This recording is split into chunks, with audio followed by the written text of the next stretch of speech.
Уважаемые телезрители, радиослушатели, в эфире программа «Якутск сегодня». У микрофона редактор Мария Ким, со мной мои коллеги Мария Новгородова и Михаил Эверстов. Мы транслируемся в прямом эфире. Вы можете позвонить к нам в студию по двум номерам: 32 00 66 и 32 11 66. У нас в гостях руководитель управления архитектуры и градостроительства при главе Республики Саха-Якутия, главный архитектор Республики Саха-Якутия Любовь Александровна Попок. Любовь Александровна, здравствуйте. Спасибо большое, что вы пришли к нам в гости. У нас много вопросов, и у нас вот буквально в прошлом месяце мы все стали свидетелями открытия обновленной площади, главной площади нашей республики, и буквально были поражены прекрасным вот этим вот, через забор нам не было видно всего, но вот эти вот тестовые для нас, конечно, очень впечатлили, и, конечно же, хотелось поговорить бы об этом. Как вообще все это, к реализации такого масштабного проекта? И еще отметим то, что главная площадь республики, она идет в рамках мастер-плана столицы региона. Слово вам. Да, конечно. У нас в рамках реализации мастер-плана 3 крупных объекта в этом году завершаются. Не только площадь Ленина, еще набережная Романа Дмитриева, набережное озеро Сайсары. Мы сейчас ждем, конечно, завершения уже окончательных работ и уже будем вводить в эксплуатацию. Но самое важное, конечно, это самая главная площадь республики. Да, действительно, история у республики у площади большая, потому что сама концепция была еще разработана в 2019 году. Уже само состояние технической площади требовало обновления. Этот вопрос очень долго поднимался, изыскивали средства и возможности. И вот благодаря архитектурному конкурсу, который проводил Управление архитектуры при главе республики и через Центр лета, Центр компетенции, Фонд будущих поколений, был проведен всероссийский конкурс. Участников было достаточно много. Мы можем даже посмотреть в интернете, когда забиваете именно конкурс архитектурный, мы видим там очень много предложений и сам конкурс, какие были предложены концепции разными группами. Очень важно, что работали консорциумы, то есть это не только архитекторы с других регионов, они работали вместе с архитекторами нашей республики. Вот, например, тогда победу одержал у нас концепцию консорциум Туймада под лидерством «Резерв», это город Москва, и с ними работал как раз Якут-проект. И также была команда ЛСТК-проект. То есть здесь, когда концепцию предлагали, конечно же, участвовали наши архитекторы. Во-первых, это необходимо, потому что все-таки мы не будем забывать, у нас особенный регион, богатый своей культурой, национальностью, историей, поэтому, конечно, участие архитекторов местных – это обязательно. И, кстати, эта практика продолжается у нас при разработке мастер-плана в других населенных пунктах. Если участвует с другого региона разработчик, то обязательно мы пытаемся создавать консорциумы, чтобы участвовали наши архитекторы. И здесь, конечно, после данного конкурса Якут-проект уже продолжил разработку проектно-сметной документации. Мы получили результат, сейчас мы его реализовали. Здесь я, конечно, хотела бы отметить наших архитекторов. Это Ивана Шишигина, Иннокентия Николаева и Михаила Алексеева. Вот они как раз прорабатывали, вдохновляли, наверное, вдохнули жизнь в данный объект. Это не просто же площадь, это целый комплекс объектов, отражающих много символов. Те же самые наши колонны СРГ или наклонный ландшафт. Все, что мы там увидим, даже мощение, которое выполнено из разных вариаций плитки, как раз вот разрабатывала его художница Туяра Шапошникова, очень тяжелый такой рисунок, сложный для наших уже подрядчиков, но они выполнили задачу очень хорошо. Я даже хочу обратить внимание на то, что к нам приезжали группа, поставщиков, которые как раз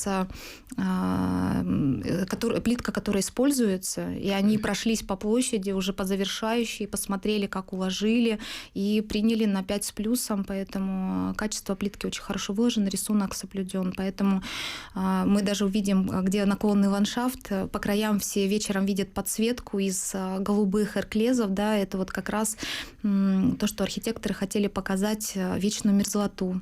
Это символ, да, символ вечной мерзлоты. Все-таки очень здорово, что именно этот символ на нашей главной площади, потому что все-таки мы являемся городом, самым крупным городом и единственным на вечной мерзлоте, поэтому об этом нельзя было не сказать. Ну, сам наклонный ландшафт — это так называемый Булгунях, да, и как раз, да, как раз тот рулонный газон, который там был уложен, он как раз символизирует наши аласы и прекрасные просторы. Ну, про Сергея не буду рассказывать, все прекрасно знают. Они радуют каждый вечер своей подсветкой. Конечно, мы на празднике будем стараться, и уже эксплуатирующая организация, которую мы передадим. Сейчас как раз ведутся завершающие работы по оплате работ, по приемке работы, и мы передаем уже эксплуатирующей организации, которые, конечно, будут вести весь объект. Ну и самый главный — фонтан, потому что все-таки вы заметили, что когда мы объявляли какие-то пробные...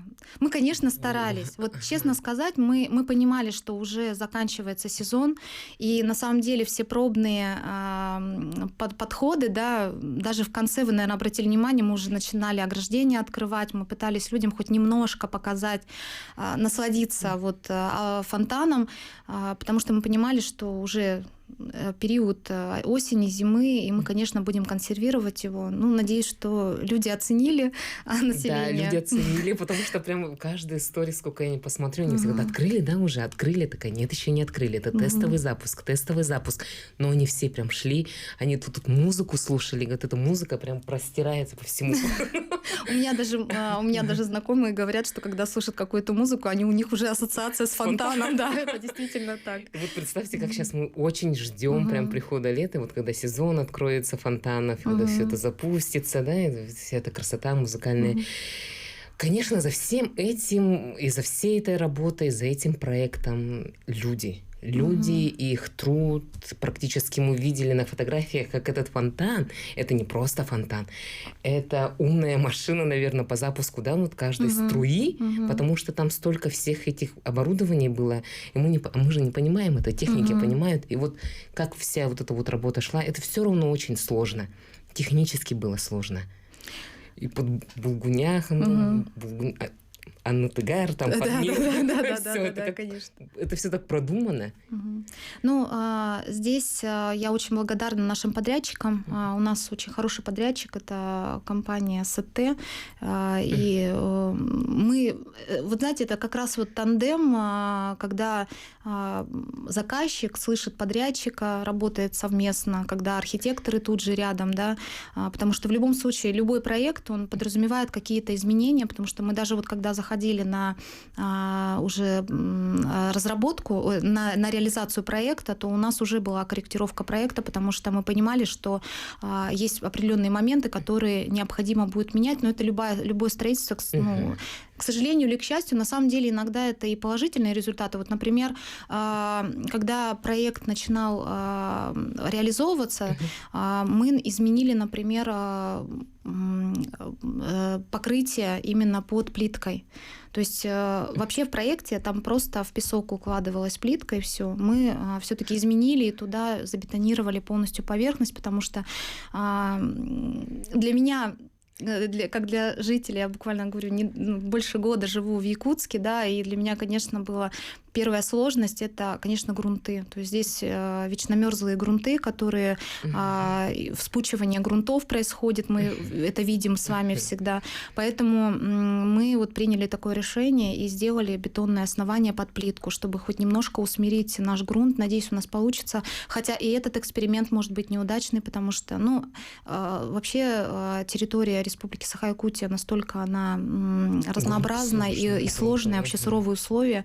Поэтому, конечно, здесь всегда экспериментировать необходимо. Мы никуда от этого, я хочу сразу сказать, и иногда эксперименты бывают отрицательные, но в нашем случае я думаю, что мы все-таки в ближайшее время постараемся удержать, и в процессе уже смотреть, какие результаты будут даваться. Фонтан, да, это очень сложно. На самом деле здесь наш подрядчик вышел на Республику Китай, да, и, соответственно, здесь прям шеф-монтаж был.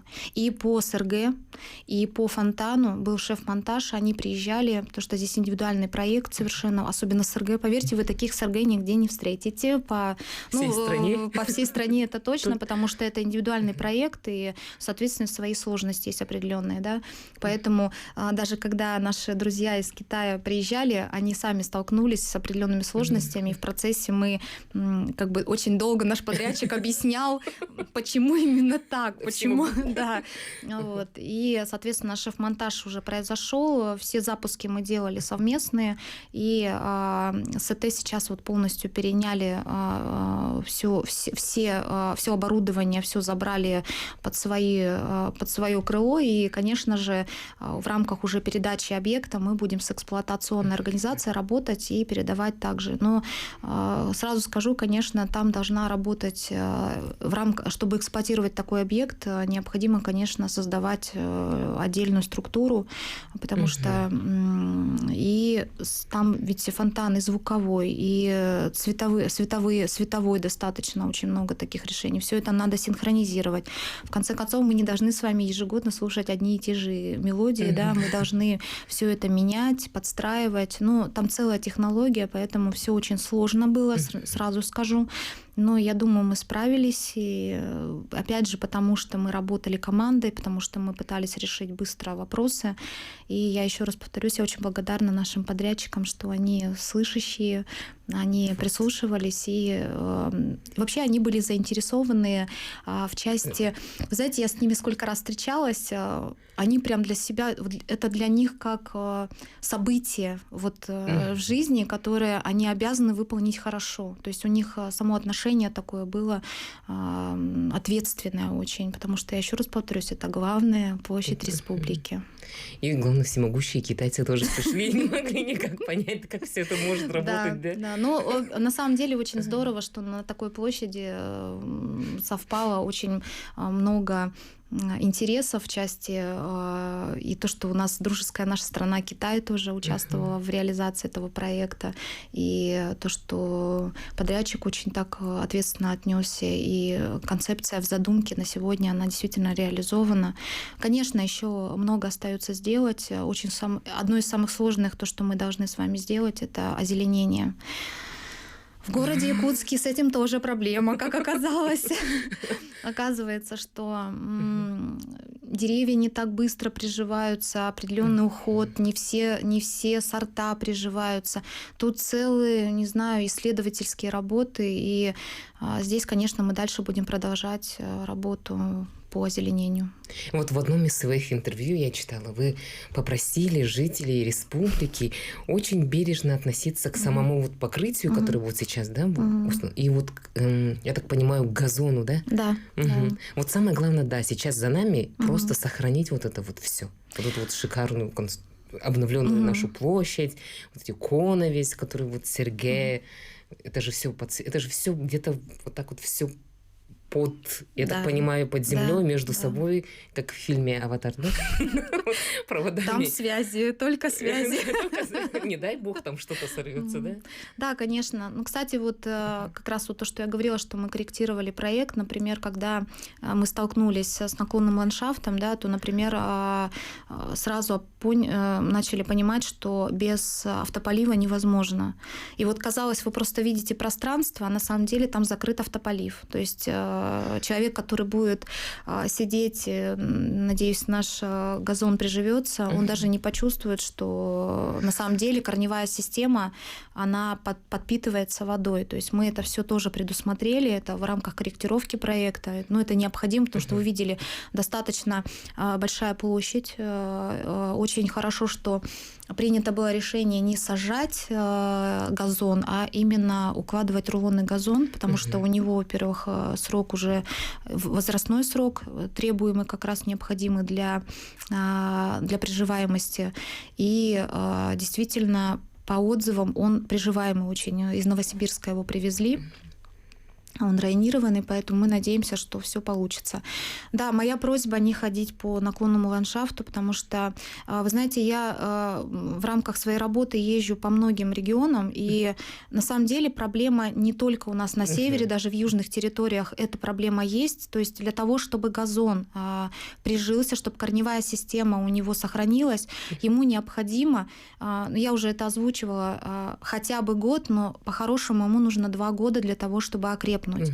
Но мы надеемся на то, что у нас очень хорошая конструкция самого рулонного газона, самой вот именно озеленения по наклонному ландшафту. И я думаю, что нам хватит, как раз мы ушли в осень, сейчас его накрыло снегом, его нельзя ничем другим накрывать, сразу говорю, возможно, у кого-то возникают вопросы, он просто замерзнет, превратится в ледышку и все, и отомрет. То есть он должен, естественно, накрыт быть, да. И, соответственно, на него не должны там... И вы даже сами обратите внимание, когда по проспекту Ленина вы едете, если посмотреть на газон, то вы увидите места, где очень плохо приживается газонная трава. Когда чистят дорогу, снег автоматически с песком скидывается на газон. И, к сожалению, результат получается, что утяжеляет газон, мусор, это как мусор для газона, ему, конечно, очень сложно, и ему сложно приживаться. В нашем случае, слава богу, у нас нету такой чистки, то есть он будет, естественно, находиться, но, конечно же, он не подразумевает, там, например, если будет какое-то мероприятие, нахождение всех людей на наклоне. Да. То есть в любом случае, когда будет мероприятие, я надеюсь, эксплуатация будет закрывать данную территорию, потому что, я понимаю, что всегда хочется увидеть, всегда хочется быть повыше, и, соответственно, людям всегда хочется пойти, но это очень болезненно для газонной травы, поэтому если мы дадим сейчас окрепнуть, если мы не будем сейчас вытаптывать вот именно в этот период, когда ему необходимо прижиться. Буквально 2 года. Я думаю, мы посмотрим. Вот мы просим сейчас хотя бы вот этот сезон до лета. Откроется после снега, мы посмотрим, как будет выглядеть газон, и дальше мы, конечно, пойдем уже, поймем, можно ли открывать. И вот в других регионах закрывают газон. Я вот даже всегда, мы прогуливаемся на каких-то экспедициях в рамках своей работы, да, там выезжаем в другие регионы, и я всегда задаю, а почему газон закрыт? А потому что вот не получилось. Уже 2 года мы ждали, люди вытаптывают, газон не успевает окрепнуть, к сожалению, и им просто приходится закрывать, дать ему год отстояться, окрепнуть, и потом только уже запускают, открываются, и можно человеку полежать, потому что, поверьте мне, я склонна все-таки идти в ногу со временем. И если вы обратите внимание, не должно быть, конечно же, на газонах, только если это какие-то, вот как по проспекту Ленина, табличек «Не ходить по газону». Если газон подразумевает посидеть, полежать, почитать, да, то, значит, он должен отвечать тем требованиям, которые это подразумевает. Уж точно мы не планировали делать наклонный ландшафт для того, чтобы его закрыть и никому не давать возможности туда заходить. То есть он не просто для картинки, он подразумевает, что человек там может находиться, отдохнуть, посидеть. Да, действительно, посыл такой был. Поэтому для этого нам необходимо дать возможность окрепнуть газону. Я в народ это понесу. Я буду прям каждым всем говорить, пожалуйста, не трогайте газон, не трогайте. 1-2, да?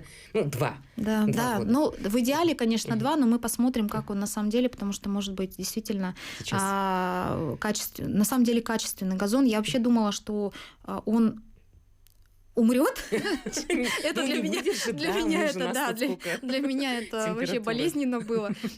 Но я видела, как он последний, перед тем, как снег, да, вот видно же, что он прям цепляется и зеленеть даже начинал зеленеть в некоторых местах.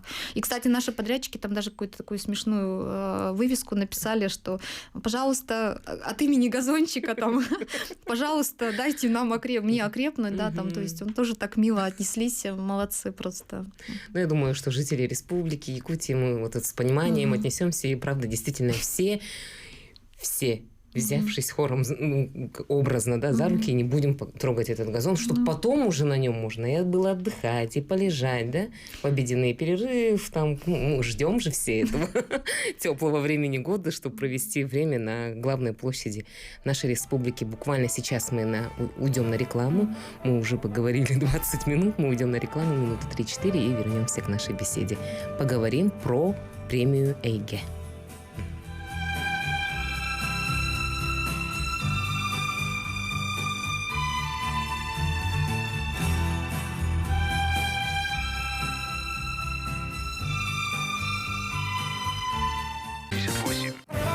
Мы продолжаем нашу беседу с главным архитектором Республики Саха-Якутия, руководителем управления архитектуры и градостроительства при главе Республики Саха-Якутия Любовь Александровной Попок.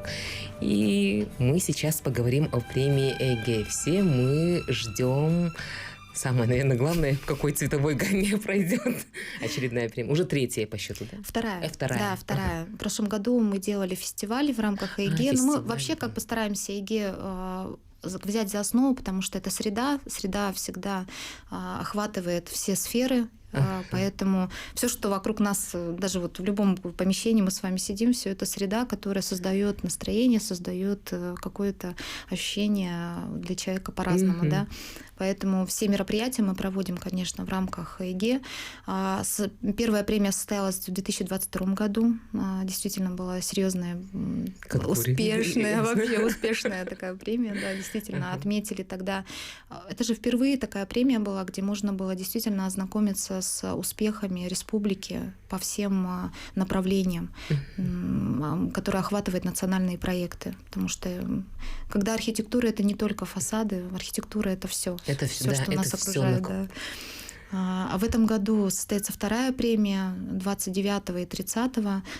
Самое главное событие состоится 30 ноября. 29 мы проведем в рамках премии ЕГЭ деловую сессию, поговорим, пообщаемся, коммуникации организуем, потому что без коммуникации совершенно нельзя работать, вообще что-то реализовывать.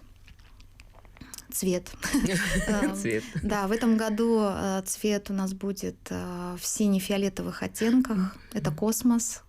Да. Ну, здесь, наверное, скорее всего, мы исходим из самой миссии, да, потому что обычно фиксируем лучшее и вдохновляем на будущее. И когда мы говорим о будущем, ну, как не поговорить о космосе, да, потому что нужно для себя ставить амбициозные задачи, чтобы достигать определенных результатов. Поэтому цвет у нас синий-фиолетовый. И, соответственно, вот сейчас у нас есть отдельные в Телеграм-канале страничка, где мы стараемся рассказывать о всех событиях, которые происходят в рамках ЕГЭ. У нас даже есть амбассадоры, которым я очень благодарна. На самом деле, оказывается, очень много блогеров, которые следят за архитектурой, следят за вообще происходящим и то, все, что меняется. И как раз вот наши амбассадоры, они рассказывают в разных районах, какие объекты, которые вошли в наш шорт-лист, будут участвовать в данной премии.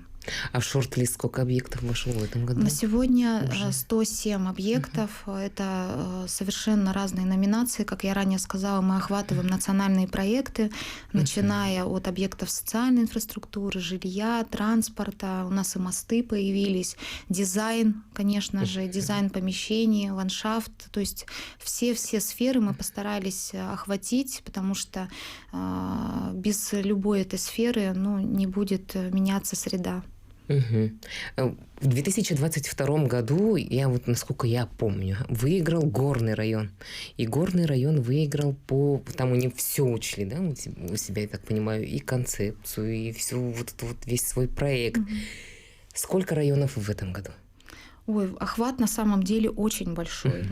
Я даже здесь, наверное, не скажу, Но значит хорошо. Нет, на самом Много. деле все районы участвуют, потому что я говорю, что республика, она работает во всех районах, все объекты у нас реализуются, и подали заявки в этом году намного больше, чем в той премии, да, потому что как раз вот горный показал комплексный подход.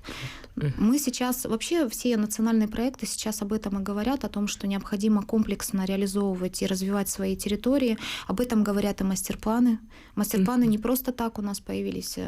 Да, я могу сказать, что это стратегический документ пространственного развития с экономикой, но мастер-план — это в первую очередь общественный такой документ, где у нас синергия появляется бизнеса, населения, сообществ, органов местного самоуправления, органов государственной власти.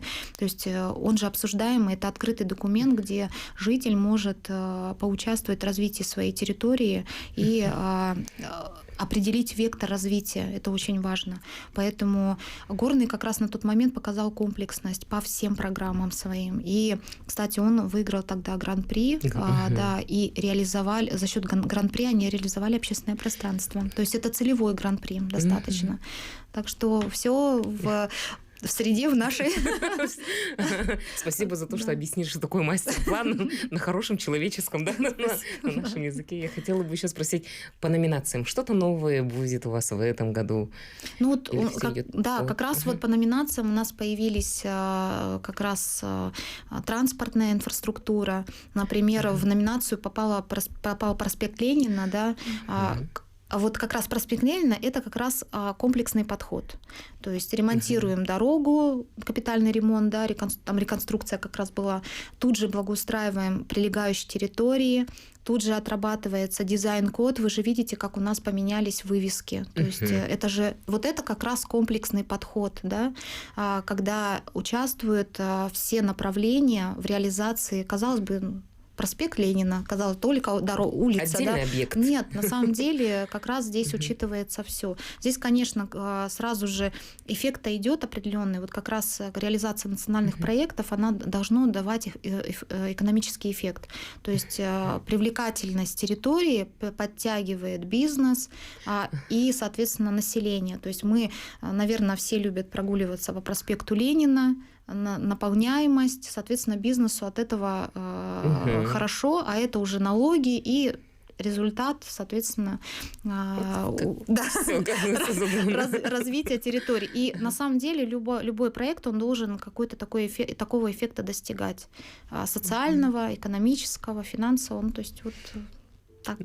Окей, хорошо. Желаем вам отлично, просто опять же на высоком уровне провести очередную, да, вот вторую премию ЭйГе, но вопросов у меня еще много. Хотелось бы узнать про Калугу, про успешное выступление в городе Калуга.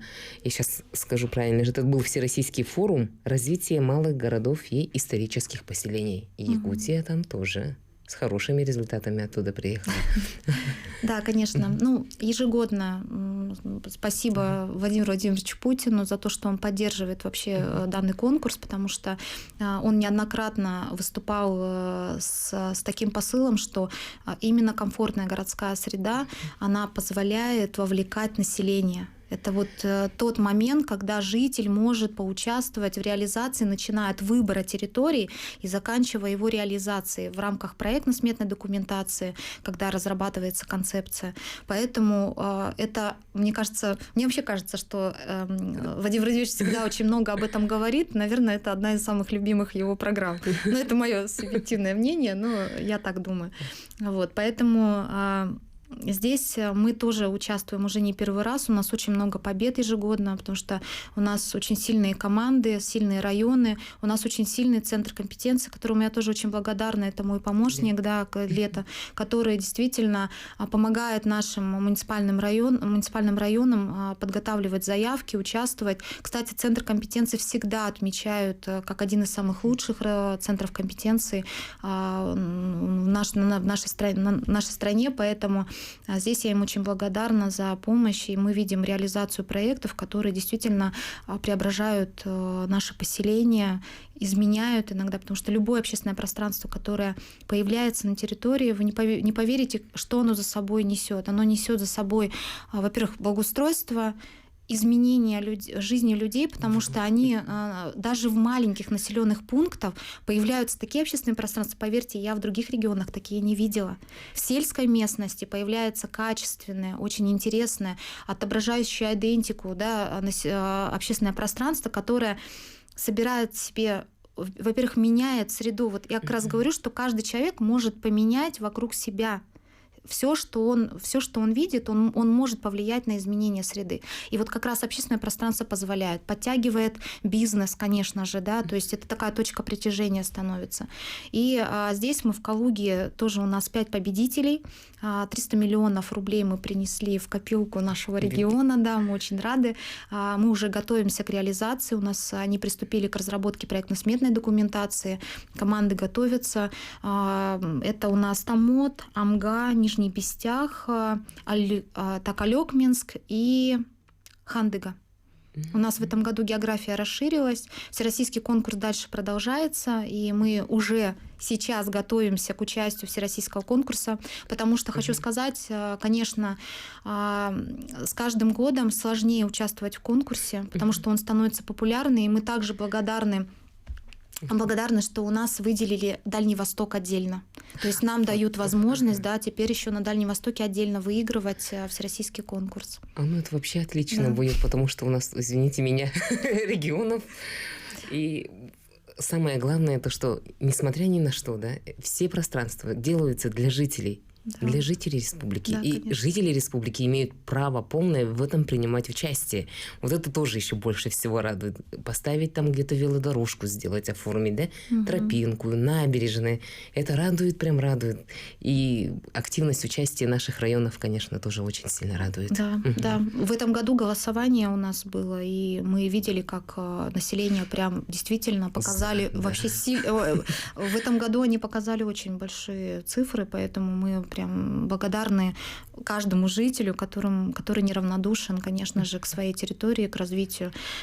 Кстати, еще в Калуге, я совсем забыла, у нас была национальная премия же первая вообще. Да, и мы вошли в топ-5 лучших регионов по комплексным подходам. Да, это о чем говорит, во-первых, что мы один из лидирующих регионов по разработке мастер-планов. Я хочу сказать, что мало вообще разработка мастер-планов сельских территорий — это вот начало у нас появилось. Арктических территорий — это у нас появилось. То есть наш регион, на самом деле у нас очень много уже мастер-планов разработанных, и я понимаю, что в тот момент, когда управление архитектуры начинало работать, еще тогда был руководитель Ирина Дмитриевна Алексеева, да, я понимаю, насколько правильный подход был уже тогда, насколько тогда они стратегически уже понимали, что это необходимо. Знаете почему? Потому что с этого года, с 2025 года, появляется понятие опорных населенных пунктов, на которых должны быть разработаны мастер-планы. А у нас практически уже у каждого города есть мастер-план, даже сельских территорий. Мы сейчас просто возьмем тот перечень, который нам опорников дадут, и уже будем отрабатывать с теми муниципальными образованиями, у которых нет еще мастер-плана. То есть настолько дальновидно все тогда уже было понимание. Возможно, это понимание было в рамках пространственного развития. Мы сейчас экономику только сейчас подтягиваем к ним, да, потому что задача именно развивать территорию и как она будет развиваться, это очень важно. Без архитектора, без видения архитектора, к сожалению, к счастью, это невозможно, потому что все-таки архитектор охватывает все области в целом территории. Мы всегда, я всегда скажу, что мы, когда мне говорят, смотри на объект или смотрим на какой-то земельный участок, у меня не получается смотреть, например, точечно, да. У меня как-то сразу картинка в рамках уже документа терпланирования, генплана, либо какой-то схемы, она уже есть. Это вот настоящий профессиональный взгляд. Уже вот так вот, значит, это так, это пойдет вот так. Да. Вот, и все для населения, все для жителей. Да, да. Хотелось бы поговорить о 32 новых объектах, общественных пространствах этого года. Да, у нас реализуется как и по региональному проекту, так и по всероссийскому конкурсу. Мы уже завершили работы в Алдане по всероссийскому конкурсу, Алекминске. У нас было открытие в городе Ленске, было открытие в Бердикистяхе площади. Сейчас мы завершились работы в Жатае у нас и ждем Барагонцы и Верхневилюйск. Там уже на завершающей стадии. И также очень много объектов по региональному проекту. Там тоже практически все завершено. Сейчас работы уже открытия были. Мы видим, мы стараемся в Телеграме открытие территории показывать, потому что видно, как там население прям, я же говорю, точка притяжения, где люди собираются, где люди общаются, появляются новые сообщества, появляются идеи. На самом деле, когда появляется какое-то место, которое может объединить разные направления, да, вот именно в этих точках появляются новые какие-то идеи, амбициозные идеи, которые можно реализовывать. И мы, конечно, надеемся, что новые общественные пространства, которые будут реализованы, они послужат развитию каждого населенного пункта. Но здесь есть своя обратная сторона, я хочу сказать. О ней я не буду умалчивать. Это такой, наверное, посыл, да, нашим районам. Любое пространство, любой объект требует ухода, как любой живой организм. И здесь необходимо, конечно, обратить внимание на эксплуатацию. Все-таки это федеральные средства, которые реализуются в рамках национального проекта, и, конечно, мы не должны перерезать ленточку и забыть об этом. То есть, если мы хотим, чтобы наше пространство дальше развивалось, оно должно меняться, это нормальное явление, нужно, конечно, эксплуатировать. Мы в прошлом году вывозили наших муниципальное образование в город Казань. У них очень хорошая практика по эксплуатации. Да. Пытались перенять у них опыт.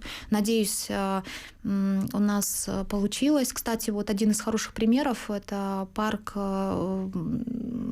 директор парка Дымов Андрей, он из города Нерюнгри. Мы, например, видим, как он активно ведет телеграм-страничку своего парка. То есть у них и кинопоказы.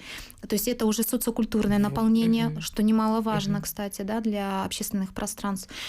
И он очень активно ведет эту страничку. Мы видим, как действительно пространства живут. И вот они в этом году, кстати, на следующий год завершают работы, должны в рамках всероссийского конкурса, тоже являются победителями, закрыть объект парк в Нерюнгри. Ну, то есть такие примеры у нас очень хорошие есть. В городе Ленске, кстати. Я сама из Ленска, я просто не потому, что я из Ленска, да, как один из примеров, я просто помню парк, в который я вообще не ходила. Это место, не знаю, злачное такое место.